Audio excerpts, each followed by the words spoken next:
What is wrong with it? ನಿಮ್ ನಂಬಿಕೆ, ನಿಮ್ ಭಕ್ತಿ, ಆಧ್ಯಾತ್ಮಿಕವಾಗಿ ನೀವು ಮಾಡ್ಕೊಳ್ಳಿ. ಬೇರೆಯವರಿಗೆ ತೊಂದರೆ ಕೊಡಬಾರ್ದು. ನನ್ನ ನಂಬಿಕೆ ನಿಮ್ ತೊಂದರೆ ಕೊಡಬಾರ್ದು, ನಿಮ್ ನಂಬಿಕೆ ನಿಮ್ಮ ಆಚರಣೆ ನನ್ ತೊಂದರೆ ಕೊಡಬಾರ್ದು. ಸಂವಿಧಾನದ ಆಶಯಗಳಲ್ಲಿ ಏನಿದೆ, ಕಾನೂನಾತ್ಮಕವಾಗಿ ಏನಿದೆ ಅಷ್ಟೇ ನಾನು ಕೇಳ್ತಾರೆ. Thank you.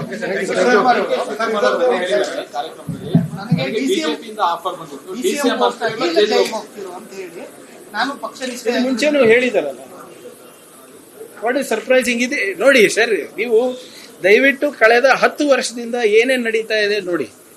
ನೀವು ಪಾರ್ಲಿಮೆಂಟ್ ಅಲ್ಲಿ ನೋಡಿ, ಅರ್ಧ ರಾಜ್ಯಸಭಾ ನೋಡಿ, ಇದು ಲೋಕಸಭಾ ನೋಡಿ, ಅರ್ಧ ಕಾಂಗ್ರೆಸ್ ನಲ್ಲಿ ಇದ್ದವ್ರೆ ಅಲ್ವಾ ಇರೋದಲ್ಲಿ? ಹೌದಾ ಇಲ್ಲ ಹೇಳಿ? IT, ED, CBI ಇಟ್ಟು ಹೆದರ್ಸಿ ನೋಡೋದು. ಇದರಲ್ಲಿ ಹೊಸದೇನಿದೆ ಹೇಳಿ? ಈಗ ಮಹಾರಾಷ್ಟ್ರದಲ್ಲಿ ಒಂದು ನಿಮಿಷ, ಅಸ್ಸಾಂನಲ್ಲಿ ಬಿಜೆಪಿ ಇತ್ತೇನ್ರಿ? ಮಿಜೋರಾಂನಲ್ಲಿ ಇತ್ತೇನ್ರಿ? ಗೋವಾನಲ್ಲಿ ಇತ್ತೇನ್ರಿ? ಮಹಾರಾಷ್ಟ್ರದಲ್ಲಿ ಇತ್ತೇನ್ರಿ? ಇಲ್ಲಿ ಆಪರೇಷನ್ ಕಮಲ ಮಾಡಿಲ್ವಾ? ಅದೇ ದುಡ್ಡನ್ನ ಕೊಟ್ಟು ಆಮೇಶ ಓಡ್ತಾರೆ, ಇಲ್ಲಿದ್ರೆ ಬೆದರಿಕೆಯನ್ನ ಕೊಡ್ತಾರೆ. ನಾನೇ ನಿನ್ನೆ ಹೇಳಿದೆ ತಮಗೆ, ಈ ಹೋದ ಬಾರಿ ನಾನು ಏನು PSI ಹಗರಣ, ಬಿಟ್ಕಾಯಿನ್ ಹಗರಣ ಎಲ್ಲ ತೆಗೆದಾಗ ಬಿಜೆಪಿಯವರು ಚಿತ್ತಾಪುರದ ಅನುದಾನವನ್ನ ಕಟ್ ಮಾಡಿದ್ರು. 200-300 ಕೋಟಿ ರೂಪಾಯಿ ಕಟ್ ಮಾಡಿದ್ರು. ನನಗೆ ಬಂದು ಕೆಲವು ಮಂತ್ರಿಗಳು, ಕೆಲವು ಬಿಜೆಪಿ ಶಾಸಕರು, ನೀವು ಇವೆಲ್ಲ ನಿನ್ನ ಮಾತಾಡೋದು ನಿಲ್ಸಪ್ಪ, ನಿಮ್ಗೆ ಡಬಲ್ ಅನುದಾನ ಕೊಡ್ತೀನಿ ಅಂತ ಕೊಟ್ಟಿದ್ರು. ನನಗೆ ಆಮೇಶ ಹೊಟ್ಟಿದ್ರು, ನೀವು ಪಾರ್ಟಿಗೆ ಬರೋದು ಬೇಡ, ನಿಮ್ಗೆ ನಿಂದೇನ್ ಅನುದಾನ ಇದೆ ರಿಸ್ಟೋರ್ ಮಾಡ್ತೀವಿ, ನಿಂದೇನ್ ಅನುದಾನ ಇದೆ ಡಬಲ್ ಮಾಡ್ತೀವಿ ಅಂತ ಹೇಳಿದ್ರು. ಇಷ್ಟೇ ಅವ್ರದ್ದು ಬಂಡವಾಳ ಮಾಡಿದಾರಲ್ಲ.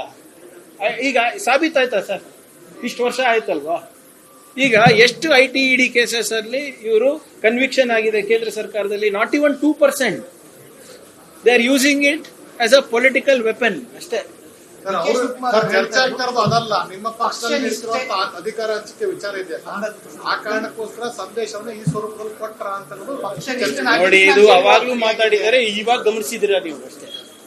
ಅವರು ಅಧ್ಯಕ್ಷರ, ನೀವು ನನ್ನ ನೆನಪಿರುವ ಹಾಗೆ ಅವ್ರು 2-3 ಸರಿ ಇದು ಹೇಳಿದ್ದಾರೆ.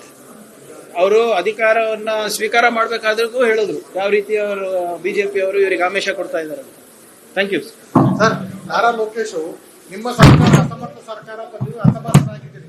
ಅಲ್ಲಿ ಆಂಧ್ರಕ್ಕೆ ಬಂದಂತ ಅನುದಾನ ವಿಷಯ ಬಗ್ಗೆ ಅಥವಾ ಅಲ್ಲಿ ಹೂಡಿಕೆ ಬಗ್ಗೆ ಯಾಕೆ ಟೀಕೆ ನಾವೆಲ್ಲಿ ಟೀಕೆ ಮಾಡಿದ್ದೀವಿ? ನೇರವಾಗಿ ಹೇಳಿದ್ರು ನೋಡಿ.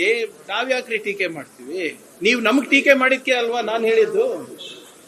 ಈಗ ನೀವು ತರ್ತಾ ಇದ್ದೀರಾ, ಬಹಳ ಸಂತೋಷ. ಅಟ್ ವಾಟ್ ಕಾಸ್ಟ್ ಅಂತ ಕೇಳ್ತಾ ಇರೋದು ನಾವು. 22,000 ಕೋಟಿ ರೂಪಾಯಿ ಅವರಿಗೆ ಇನ್ಸೆಂಟಿವ್ ಸಬ್ಸಿಡಿ ಕೊಟ್ಟಿದ್ದಾರೆ. Electricity free, electricity transmission free, water tariff at 25%, land purchase of market rate 25% off, 100% state GST reimbursement for the next 5 to 10 years. Andhra Pradesh ಅವ್ರದ್ದು ಸಾಲ ಎಷ್ಟಿದೆ, ಅವ್ರು ನೀಡ್ತಾ ಇರೋ ಇನ್ಸೆಂಟಿವ್ ಸಬ್ಸಿಡೀಸ್ ಎಷ್ಟಿದೆ ಹೋಲಿಕೆ ಮಾಡಿ ನೀವೇ ಅಸ್ಯೂಮ್ ಮಾಡ್ಕೊಳ್ಳಿ. ಆಮೇಲೆ ಗೂಗಲ್ದ ಅದಾನಿದ ಅದು ಪ್ರಾಜೆಕ್ಟ್, ಅದನ್ನು ತಾವು ಪರಿಶೀಲನೆ ಮಾಡಿ. ನಿಮ್ಮನ್ನ ಅಸಮರ್ಥ ಸರ್ಕಾರ ಅಸಮರ್ಥರಿದ್ರೆ ನಮ್ಮ ಹತ್ರ ನಮ್ಮ ಬಂಡವಾಳದಾರರಿಗೆ ಯಾಕೆ ಕರ್ಕೊಂಡು ಹೋಗ್ತಾ ಇದಾರೆ? ನಮ್ಮ ಏರೋಸ್ಪೇಸ್ ಪಾರ್ಕ್ ಪಕ್ಕದಲ್ಲಿ ಅವ್ರ ಏರೋಸ್ಪೇಸ್ ಪಾರ್ಕ್ ಯಾಕೆ ಬರ್ತಾ ಇದೆ? ನಾವು ಅಸಮರ್ಥರಿದ್ರೆ ತಮಿಳುನಾಡು ಹೊಸೂರಿಂದ ಬೆಂಗಳೂರಿಗೆ ಮೆಟ್ರೋ ಯಾಕೆ ಕೇಳ್ತಾ ಇದ್ದಾರೆ? ಹೊಸೂರಿನಲ್ಲಿ ಏರ್ಪೋರ್ಟ್ ಯಾಕೆ ಮಾಡ್ತಾ ಇದ್ದಾರೆ? ಕರ್ನಾಟಕ ಎಕೋಸಿಸ್ಟಮ್ ಅಷ್ಟು ಚೆನ್ನಾಗಿಲ್ಲ ಅಂದ್ರೆ ಯಾಕೆ ನಮ್ಮ ಅಕ್ಕ ಪಕ್ಕನೆ ಬಂದು ಇಂಡಸ್ಟ್ರಿಗಳಾಗ್ತಾ ಇದ್ದೀರಾ ನೀವು? ಕುಮಾರಸ್ವಾಮಿ ಹೇಳ್ತಾರೆ, ನಿಮ್ಮ ರಾಜ್ಯ ಸರ್ಕಾರದ ನೀತಿ ನಿಲುವಿಂದಾಗಿ ಈ ರೀತಿ ಇಂಡಸ್ಟ್ರಿಗಳು ಬೇರೆ ಬೇರೆ ರಾಜ್ಯ. ಆಯ್ತ್ರಿ, ನಮ್ ನೀತಿ ನಿಲುವಿಂದ ಬೇರೆ ಕಡೆ ಹೋಗ್ತಾ ಇದ್ದಾರೆ, ನಿಮ್ದೇನ್ ಜವಾಬ್ದಾರಿ?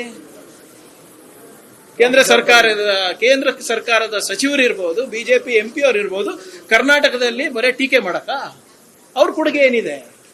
ಆಂಥ್ರೋಫಿಕ್ ಅಂದ್ಬಿಟ್ಟು ಒಂದು ದೊಡ್ಡ AI ಕಂಪನಿ ನಮ್ಮ ಹತ್ರ ಬಂದು ಇವತ್ತು ಬಂಡವಾಳ ಆಗಿದೆ. ಇವತ್ತು ಮುಂಬೈದ ಒಂದು ಕಂಪನಿ ಶಾಬಿಟ್ ಮುಂಬೈ ಬಿಟ್ಟು ಇವತ್ತು ಬೆಂಗಳೂರಿಗೆ ಬರ್ತಾ ಇದೆ. ಅದೆಲ್ಲ ಹೇಳಲ್ಲ. ಗೂಗಲ್ದು ಅತ್ಯಂತ ದೊಡ್ಡ ರಿಸರ್ಚ್ ಅಂಡ್ ಡೆವಲಪ್ಮೆಂಟ್ ಸೆಂಟರ್